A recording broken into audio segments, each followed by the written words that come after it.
Kasama ko naman po ngayon si Mr. Felino Baldos. Galing pa ho siya ng Cagayan City, Isabela. Ano pong nangyari kay Mrs.? Nung nag-abroad sa sir, buo pang pamilya namin. Paano po nasabi na meron na siyang kalaguyo? Pinagyabang na nila sir. Anong pangalan po ng kalaguyo? Junjun Nabalta kanya.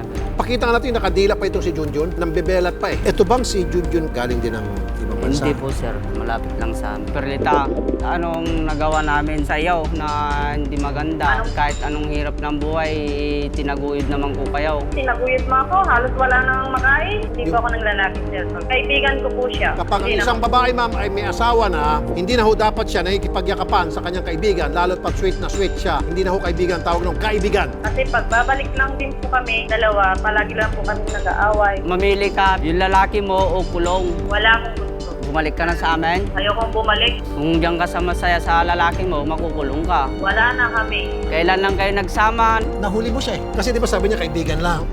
Tapos sabi niya, wala na kami. So may pag-amin. Na-corner mo siya, ang galing mo. Congratulations. Mahal na mahal pa rin kita kahit gano'n ang ginawa mo. Dahil gusto ko naman na mabuo yung pamilya natin para sa mga bata. Anong meron ba sa lalaki mo na wala ako? Magbago ka. Kung magbabago ako, gagawin ko yung para sa atin. Mahal mo ba si Junjun? Hindi. Kaya ako. Hindi rin.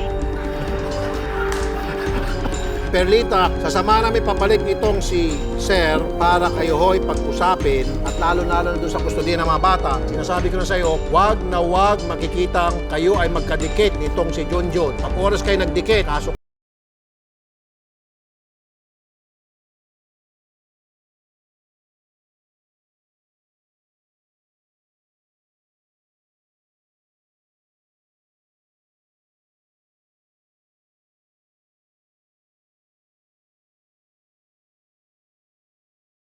Ang taga dito sa San Isidro. Is yung asawa mo. Opo, Ikaw? Taga Cagayan po, Isabela po. Okay. Yung mga bata sila. Andun po sa bahay namin po, ma'am. Sa Isabela, ma'am. Kasi po nag-aaral po sila, ma'am. Pero dito kayo tumira noon? Opo, sir.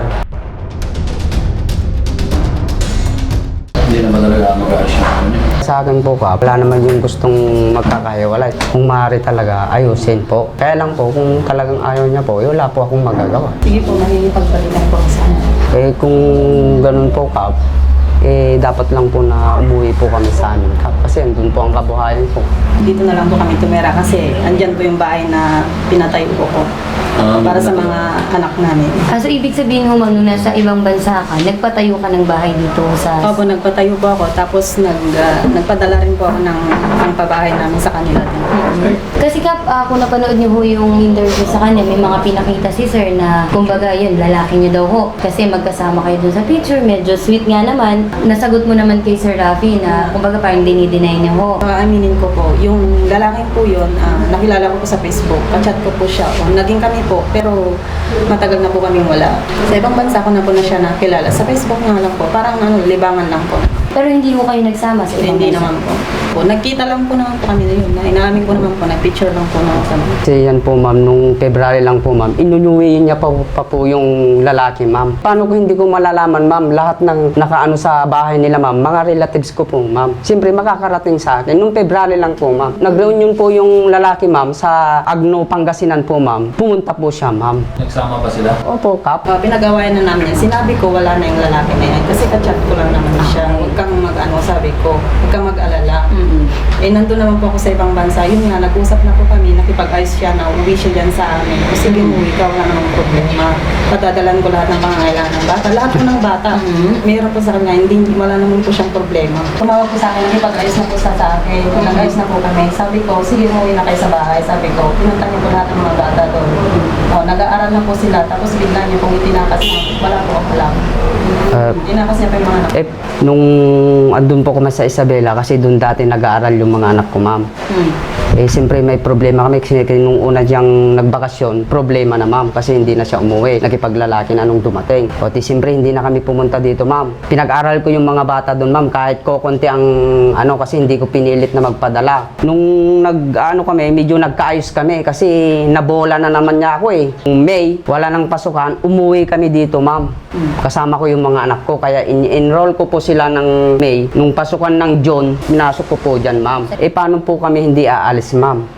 Halos gabi-gabi na pinaglalasingan ako yung tatay niya. Gumagawa po siya ng paraan para umalis po kami. Kung ano-anong pinagsasabi, ma'am. Kaya ang ginawa ko, kahit ganun ang ginagawa, pag gabi, lasing, pinagsasalitaan niya ako ng masama. Siyempre, nakikitira lang po ako, ma'am. Hindi po ako sumasagot. Tiniis ko po yun, ma'am. Gabi-gabi po yun, ma'am. Sinumbong ko sa misis ko. Tumawag po ako doon. Ako pang masama, ma'am. Anong gagawin ko, ma'am? Siyempre, iuwi ko na yung mga bata, ma'am. Tapos pag sinabi kong iuwi ko, sabi naman nito, tatawag daw ng kagawad yung magulang niya para pigilan yung mga anak ko na iuwi ko. Wala ba akong karapatan na iuwi yung mga anak ko? Nagbibigay ba siya? Kung baga nagbibigay na? Nagbibigay yan, ma'am, kung gusto. Pero pag nagbigay yan, ma'am, 3,000, 2,500, 2,000. Kung gusto lang, ma'am. Kaya naging masama ang loob yung anak niya, ma'am. Kasi yung anak namin, 10 years old na po, ma'am. Humihingi po siya ng pambili ng bike. Siyempre, pinipilit kong pag tumawag, gusto niya kausapin niya. Yung mga anak ko, hindi ko naman po masisisi kasi malayo na ang loob. Pero pinipilit ko yung anak ko. Kausapin mo yung mama mo, kako. Sabi ng anak ko, ayoko nang makipag-usap, papa. Niloloko lang po tayo ni mama. Bumaba lang po ang padala ko noon at lagi naman po siyang may vision naman po kasi siya. Kaya Anong vision niya? Ano vision niya? yung sugal po siya. Anong sagal? Sabong gan po. Pero nagsusugal ka. Opo, kap. Minsan lang. Hindi naman... Pero hindi naman yung mga pinapadala ni ma'am, sinusugal mo lang, sir. Ay, hindi po, ma'am. Kasi pag nagpadala yan, ma'am, kulang pa sa anak, ma'am. Mas maganda ngayon, ayusin niyo na yung pamilya niyo. Sige po, makipag-ayos po ako sa kanya. Pero ang hinihiling ko lang po, dito po kami titira sa pinatayo ko pong bahay. Ayoko pong umuwi dun sa kanila. Linawin ko, ma'am, bali may pinatayo mo kayong bahay. Nung nasa abroad kayo, nagpagawa kayo ng sarili niyong bahay dito sa Nueva Ecija. Opo. Para kumbaga doon kayo tumira, kasama mo yung anak mo, at saka kasama mo siya. Tama ko ba? Opo. Ilan taon po ba kayo sa abroad? 4 years and 6 months po. Gusto ko lang, hindi tayo titira sa bahay. Ayoko umuwi dun sa inyo. Ano sino yung nakatira sa bahay ngayon? Nanay at tatay ko lang po, tsaka yung kapatid ko. Yun lang naman. Saka ikaw. Ang gusto ko sana, hindi po pwede tayo makikitira dyan kasi kasama natin yung magulang mo. Yun ang iniisip. Matanda na nga sila, konting-konti rasyon. Nung hindi pa siya nag-abroad, okay po, ma'am. Kasi tumira din kami dito una pero hindi pa siya nag-abroad. Nung tumira po kami dito, umuwi po kami sa Isabela. Nagpatayo ako ng konting bahay, maliit na bahay para sarili namin. Hindi kahit yung magulang ko, hindi nakikialam kasi sarili namin yung bahay. Nagpatayo ako ng maliit doon.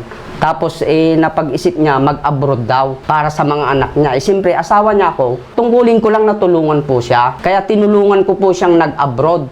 Tapos nung nakapag-abroad, maganda na yung trabaho. Yun na ang ginawa. Halos kinalimutan niya na yung anak niya. Ang pamilya ko, hindi ko po kinalimutan sila.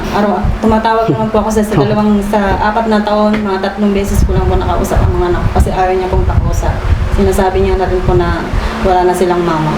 Ang hiling ko lang po sana, Kap, kung maaari, talagang hindi na po siya pwedeng lumapit sa lalaki. Yung picture ba na yan, ma'am, kailan pa po nangyari? Matagal na po yun. Nung unang umuwi po ako, 2017 po.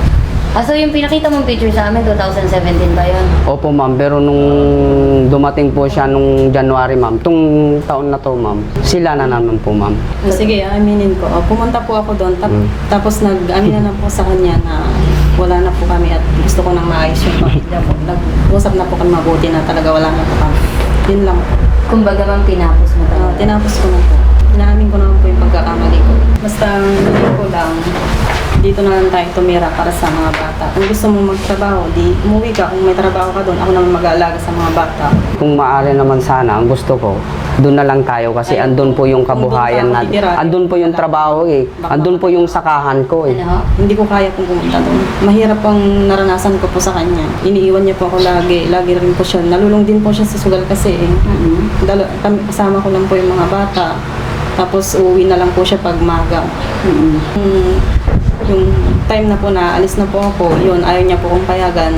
Yun, tinapon niya po yung cellphone. So, yung mga damit ko, wala na rin po. Basta umalis na lang po ako ng suot ko. Wala na, hindi naman po bago lahat. Yung buhay ko po sa kanya, kahit mahirap po, kahit inuutosan ko siyang magtrabaho, ayaw niya pong ganun. Minsan po, punta naman po siya magtrabaho hanggang sa wala kaming maulam. Kahit may pera naman siya, hindi siya bumili. Basta may panglaan lang siya sa pangsugal. Sabi ko, ibili mo na lang ng gatas ng bata, pero hindi niya binibili. Pangit mang sabihin, pero bakit nyo nagawang manlalaki? Nagawa ko lang po yun sa galing niya at hindi ko makaya sa mga pinagagawa niya po sa akin. Pero yung magulang aligasyon niya, nung daw nagsasama kayo, puro sugal ka. Ay, hindi po totoo yun, ma'am, kasi gumagawa po siya ng salita eh. Hindi ko po siya pinabayaan nung magkasama kami. Nagtrabaho ako, binibigay ko yung pera sa kanya. Pero nagsusugal ka. Minsan lang po, ma'am, noon po, ma'am. Nagbago ka para sa mga anak mo. Yung bang gusto ni Perlin na dito kayo manirahan, ayaw ko ba? Ayaw ko po, Kap. Tatay- Hindi mo masabing sarili mo yung bahay. Hindi mo masabi kasi kahit Matatanda na nga kaya sila nga, eh. Konting konsiderasyon kaya nga na wag lang. mong sabihin na sarili mo yung Paulit-ulit na bahay. naman. Gusto Kasi mo may ikaw pamilya ka, susunod. may Oo, may asawa ka pamilya at may nga. anak Gusto ko ka. nga dito, wag nga doon. Eh, wala akong magagawa. Kasi kahit gustuhin kong mabuo, ayaw mo namang sumama. Eh, anong magagawa ko? At saka yung hanap buhay, talagang andon yung bukid ko na para sa inyo. Alam mo yan. Ayaw ko talagang O, eh, wala akong Pero ikaw, magagawa. ano yung- kumbaga kasi yun yung pinapaliwanag niya. Bigyan mo siya ng dahilan kung bakit gusto mo dito talaga. Gusto ko po talaga dito kasi nga po, andyan nga po yung pinatayo kong bahay. Kaya Kung nga. yung mga magulang ko lang naman po yung kasama na, matatanda naman na po sila. Ayun, ma'am, ikaw tatanungin ko, ang gusto ni sir, dun ho kayo tumira. Gusto niyo or... Ayaw ko po. Gusto ko po Okay. dito So ayaw talaga. niya. Ikaw, ayaw mo din na tumira Opo, dito. ma'am. Wala po akong magagawa, ma'am. Kahit O, ikaw ma'am, anong plano niyo sa mga bata kasi na kay sir? Kung gusto ko lang sana, kung ibigay niya, kung ayaw niya naman ibigay, hindi okay lang ko. Kung magkaroon man ako ng trabaho, bibigyan ko pa rin po ng suporta yung mga anak ko sa kanya. Aalis ka pa ba? Paano po ako alis? Ganyan naman po yung sitwasyon yung ginawa niya sa akin. kung maaari, ma'am, mag-ano na lang po ako, magpapail na lang po ako, ma'am. Yung kaso po sa kanya, ma'am. Talagang linoko niya po ako eh. Nagkipaglalaki talaga po, ma'am. Sige ho. Karapatan niyo ho na mag-file po ng Opo, demanda laban ho kayo. Opo, ma'am. Ma'am, ganun ho. Si sir, mag-file na lang ho ng demanda daw ho laban sa inyo dahil aminado naman ho kayo na nagawa niyo ho yung, kumbaga, manlalaki. Tama ho? Okay. Sige po. Sir Kap, thank you ma'am. Salamat ho. Sige tayo. Maraming salamat at nagkaharap kami yung misis ko. At sinubukan namin magkayos pero hindi po naayos kasi gusto niya dito titira. Ang gusto ko naman po kasi Sir Idol na doon po kami sa Isabela titira kasi andun po yung sarili namin bahay. Salamat din Sir Idol na nakapag-usap kami. Hindi po kami nag-ayos. Magpapail na lang po ako ng kaso laban sa misis ko, Sir Idol. Maraming salamat po Sir Idol.